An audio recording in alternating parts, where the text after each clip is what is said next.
कोई भी सपना साकार करने के लिए सबसे जरूरी है सही कोच का होना। चुनिए क्लासरूम ट्यूशन सेंटर को और करें अपने सीबीएसई और स्टेट बोर्ड एग्जाम्स का सपना साकार। डाउनलोड दिया नाउ। हेलो प्यारे बच्चों, कैसे हो आप?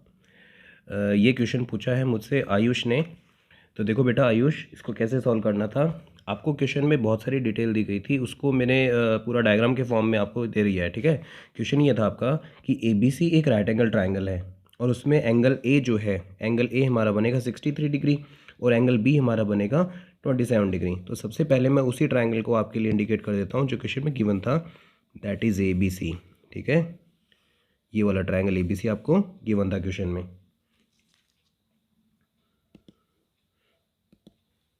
फिर ए सी एफ जी, ए सी एफ जी एक स्क्वायर फॉर्म हो रहा है ट्राइंगल के बाहर, और दूसरा एक स्क्वायर फॉर्म हो रहा है B C D E, B C D E, ये वाला स्क्वायर फॉर्म हो रहा है, ये भी ट्राइंगल के बाहर। तो ये दो स्क्वायर जो फॉर्म हो रहे हैं, उसके बाद क्वेश्चन में बोला गया है कि ऐसे ही ये स्क्वायर बनाने हैं, जैसे मतलब जो लाइन अभी कट होने वाली है ऐसे होनी चाहिए। ए ई जो है, ए ई मतलब यहाँ से लेके यहाँ तक ए ई है। ए जो वो इंटरसेक्ट करेगी इस बी सी लाइन को, इस लाइन को इंटरसेक्ट करेगी एच पे।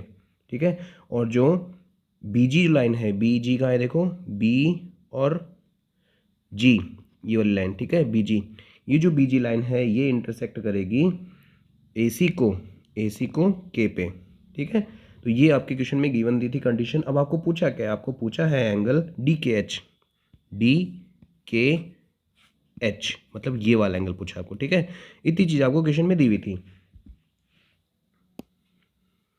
अब मैं क्या करता हूँ, एक बार ये सारी चीज़ एक बार मिटा दूँ ताकि थोड़ा सा क्वेश्चन हमें और आसान लगे। ये जो घिच पिच है ये थोड़ा जितना कम होगा उतना समझ में आएगा बेटा। ठीक है, मैं कोशिश करता हूँ इसको फास्टली कट करने की, कोई काम की चीज़ कट ना हो जाए।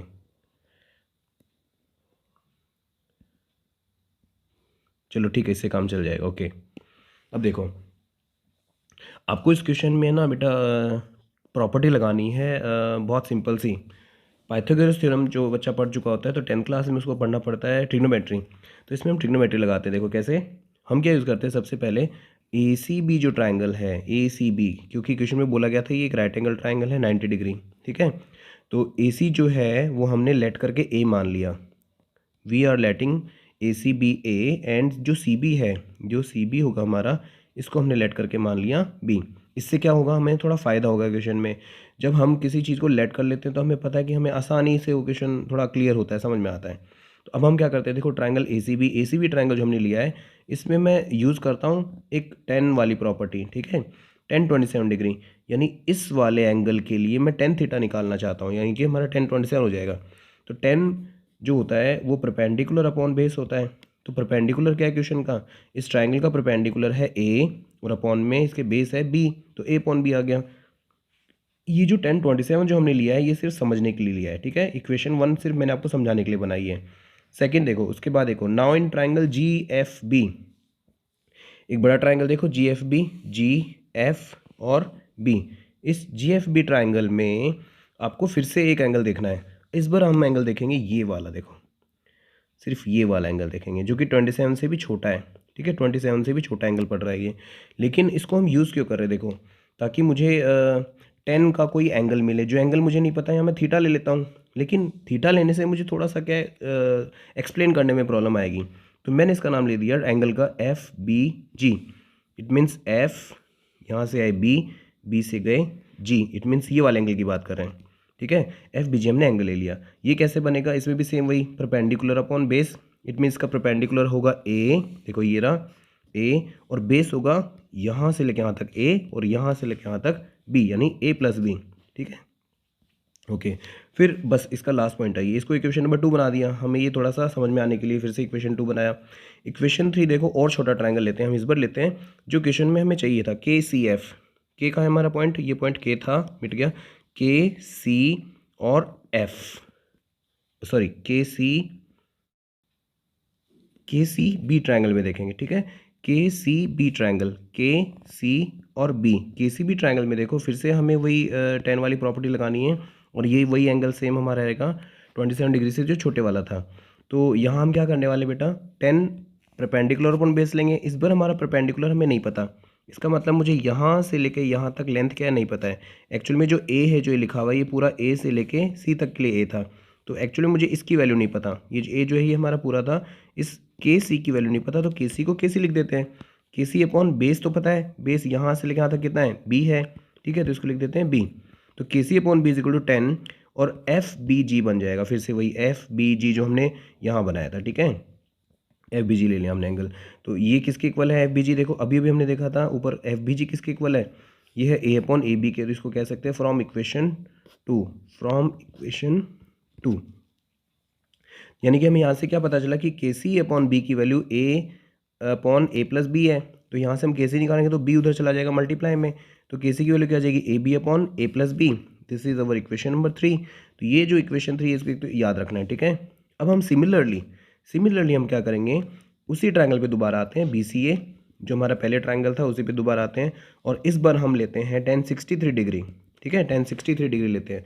तो 1063 डिग्री का मतलब क्या हो जाएगा, परपेंडिकुलर अपॉन बेस, और इस बार इसका परपेंडिकुलर क्या बन जाएगा, सी बी, यानी कि बी बन जाएगा। तो इस बार ऊपर परपेंडिकुलर तो आ गया बी और बेस आ जाएगा ए, यानी कि बी अपॉन ए, ठीक है। ये इक्वेशन नंबर 4 जो है ये सिर्फ समझने के लिए थी ताकि हमें 63 वाली वैल्यू का पता चले।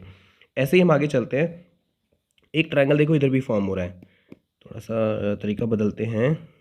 ओके, इधर क्या ट्रायंगल बन रहा है, इधर ट्रायंगल बन रहा है ए डी ई, ठीक है, इधर ए डी ट्रायंगल बन रहा है या ई डी ए कह दो। तो उस ए डी ई ट्रायंगल में हम 10 ई ए डी निकालेंगे। इस बार हमें 10 निकालना, देखो कौन सा 10 हमारा ये वाला हो जाएगा, छोटे वाला, 63 से छोटे वाला।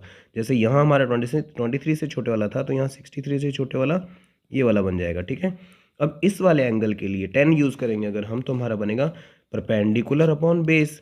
बेस क्या है, देखो बी और ए को मिला के मतलब बी प्लस ए, तो बेस में तो हमारा आ जाएगा बी प्लस ए प्लस बी, और परपेंडिकुलर हमारा हो जाएगा ए। ये इक्वेशन नंबर 5 आपको याद रखनी है, ठीक है। अब सेम आता है now in triangle H C A. अब देखो एच सी ट्रायंगल कौन सा है, एच सी ओ निकाल के दिखाएं, देखो आपको एच सी ट्रायंगल कौन सा है, एच सी ए ट्रायंगल है एच सी ए, ये वाला ट्रायंगल है, ठीक है, छोटे वाला ट्रायंगल। तो इस ट्रायंगल में फिर से वही वाला एंगल है, इसमें फिर से वही वाला कौन सा एंगल है, 63 से छोटे वाला एंगल है। 63 से छोटे वाले एंगल के लिए क्या करेंगे हम, वही परपेंडिकुलर अपॉन बेस लगाते हैं। परपेंडिकुलर का मुझे यहाँ नहीं पता कितना, देखो यानी सी एच या एच सी जो भी है ये मुझे नहीं पता, तो मैं इसको सी एच का सी एच लिख देता हूँ। देखो इसका मतलब परपेंडिकुलर तो क्या हो जाएगा एच सी, और बेस क्या हो जाएगा, देखो बेस क्या इसका ए है, देखो इस साइड, तो ये इसका बेस क्या हो जाएगा ए। इसका मतलब ये किसके इक्वल है, अभी ऊपर देखो क्या प्रूव किया था कि 10 ई ए डी और 10 ई ए डी की बात करें तो 10 ई ए डी किसके इक्वल है, B upon A plus B के, तो B upon A plus B के इक्वल आ गया। अब इन दोनों को क्रॉस मल्टीप्लाई करवाएं तो एच सी की वैल्यू क्या आ जाएगी, H C is equal to आ जाएगा A into B A B, और अपॉन में ए प्लस बी, ये हो जाएगा हमारा इक्वेशन नंबर 6, ठीक है। और यहाँ हम करेंगे फ्रॉम इक्वेशन 5, फ्रॉम इक्वेशन 5। अब देखो मैंने क्या बोला था, एक तो इक्वेशन आपको याद रखनी है थर्ड वाली, और याद रखनी इक्वेशन 6 वाली। इन दोनों इक्वेशन से, थर्ड एंड सिक्स इक्वेशन से क्या कह सकते हैं, जो के सी है वो भी A B upon A plus B है, और जो एच सी है वो भी A B upon A plus B है। इसीलिए हम क्या कह सकते हैं, दोनों आपस में इक्वल है।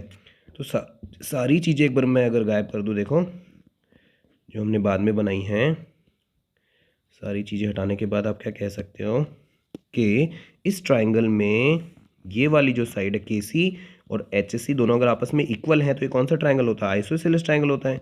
They both are same. अगर आइसोसेलेस ट्राइंगल है तो इनके एंगल भी क्या होंगे, सेम होंगे।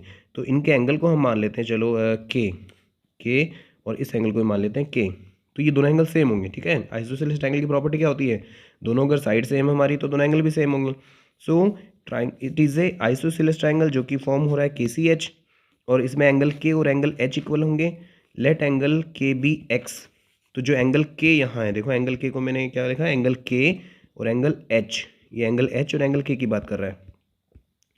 तो हम क्या करते हैं, इन दोनों को हम इक्वेशन में डालते हैं, एंगल के, एंगल सी और एंगल एच टोटल 180 होते हैं। एंगल सम प्रॉपर्टी, सी का हमें पता था 90 डिग्री है, तो एक्स प्लस एक्स हमने यहाँ एक्स ले लिया, इसको कंसिडर कर लिया, के ले सकते हैं हम यहाँ इसको, तो ये मिला के हो गया 180।